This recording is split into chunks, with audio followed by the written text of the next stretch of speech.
वांद्रे परिसरामध्ये सध्या तणावाचं वातावरण पाहायला मिळते। अतिक्रमणाविरोधात जी कारवाई केली जाते दृश्य पाहूयात।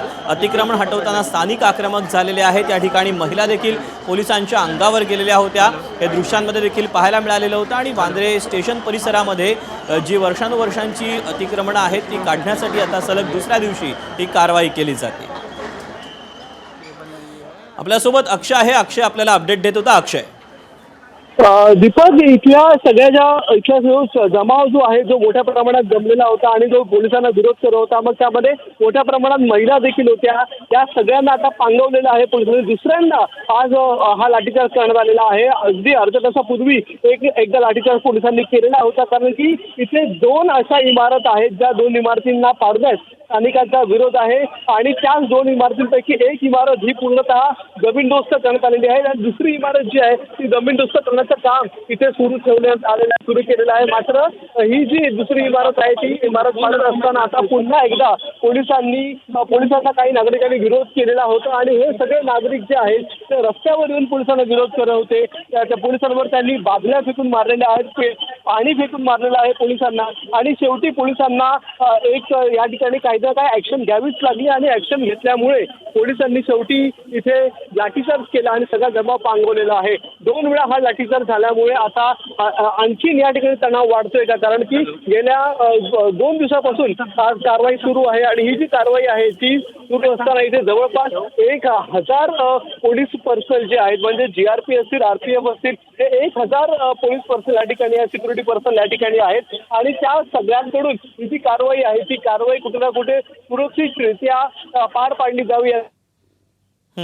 मात्र अखेर आज जो गोंधळ झाला, काल ज्यावेळी संपूर्ण या परिसरामध्ये कारवाई झाली, मोठ्या प्रमाणात जी अनधिकृत बांधकाम आहेत ती पाडण्यात आली, त्यावेळी काल गोंधळ झालेला नव्हता। मात्र आज ज्यावेळी दोन इमारती पक्क्या इमारती ज्या आहेत त्या दोन पक्क्या इमारती पाडण्यासाठी इथे हे अनधिकृत बांधकामचं पथक जे आहे ते पुढे गेलं, त्यावेळी हा गोंधळ सुरू झाला आणि अखेर पोलीस, जर आपण आताही पाहिलात तर पोलीस संपूर्ण या बांद्रा ईस्ट हा जो परिसर आहे त्या बांद्रा ईस्टच्या परिसराला त्यांनी खाली केलेला आहे। रस्त्या हे वाहतुकीसाठी बंद केलेलं आहे आणि जे प्रवासी देखील पोलीस आतमध्ये बँड्रा स्टेशनला जाणारे आहेत त्या सगळ्यांना एकच या ठिकाणी एफओपी चालू ठेवण्यात आलेला आहे। त्या एफओपी वरून सगळ्यांना जाणं सांगण्यात येत आहे, त्यामुळे खालचा रस्ता पूर्णतः बंद ठेवला गेलेला आहे। आणि दुसरीकडे इथे आपण पाहिला आता एका बाजूची कारवाई जी आहे ती या ठिकाणी होत असताना दुसरीकडून देखील आता विरोध इथे सुरू झालेला आहे। समोरचा ब्रिज जर आपण बघितला तर त्या ब्रिजवर मोठ्या प्रमाणात नागरिक जमा झालेले आहेत आणि हे सगळे नागरिक जे आहेत ते रस्त्यावर येण्याचा प्रयत्न करतात। ज्या ठिकाणी कारवाई सुरू आहे त्या ठिकाणी येण्याचा प्रयत्न करतात, मात्र पोलिसांनी त्यांना अडवलेलं आहे।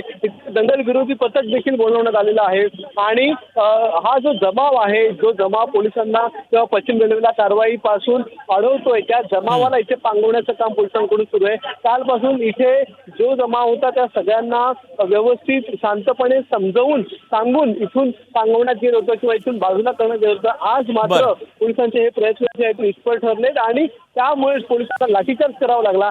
आता देखील काही नागरिक जे आहेत ते इथे विरोध करतात। आता कुठे कुठे हे निष्कासित करण्याचं काम सुरू आहे, तर डाव्या बाजूला जर आपण पाहिलं तर डाव्या बाजूला इथे 3 ते 4 पोकलेन लावण्यात आलेले आहेत आणि त्या पोकलेन लावून एक इमारत इथे पाडण्यात येते। ही इमारत देखील अनधिकृत आहे आणि त्याच्यामुळे जर आपण पाहिला तर या इमारतीला पाडण्यास विरोध आहे नागरिकांचा, म्हणून इथे आता पोलिसांच्या विरोधात घोषणाबाजी देखील केली जाते आहे। पोलिसांना इथे थांबवण्यात येते आणि ही कारवाई थांबावी यासाठी दबाव आणला जातोय आणि इथे नागरिक जे आहेत ते रस्त्यावर येऊ पाहत आहे ज्या ठिकाणी कारवाई सुरू आहे। म्हणूनच आज मोठ्या प्रमाणात विरोध आपल्याला इथे बघायला मिळतोय आणि पोलिसांना देखील दिनून मिळाला लाठीचार्ज त्या ठिकाणी त्यामुळेच करावा लागतोय। 1000 या ठिकाणी आरपीएफ असतील किंवा जीआरपी असतील, हे सगळे लोक जे आहेत ते 1000 लोक या ठिकाणी आहेत। त्यांच्याबरोबर 200 ते 300 पश्चिम रेल्वेचे अधिकारी देखील आहेत, जे मुंबई पोलीस आहेत, ते मुंबई पोलीस देखील मोठ्या प्रमाणात इथे उपस्थित आहेत आणि या सगळ्यांकडून संपूर्ण शांततामय वातावरणात ही जी कारवाई आहे अतिक्रमणाची ती व्हावी यासाठी प्रयत्न केला जातोय, पण तरी देखील इथे ही कारवाई शांततापूर्ण होत नाहीये आणि त्यामुळे मोठ्या प्रमाणात विरोध या ठिकाणी होत असल्यामुळे आता जर आपण पाहिलात तर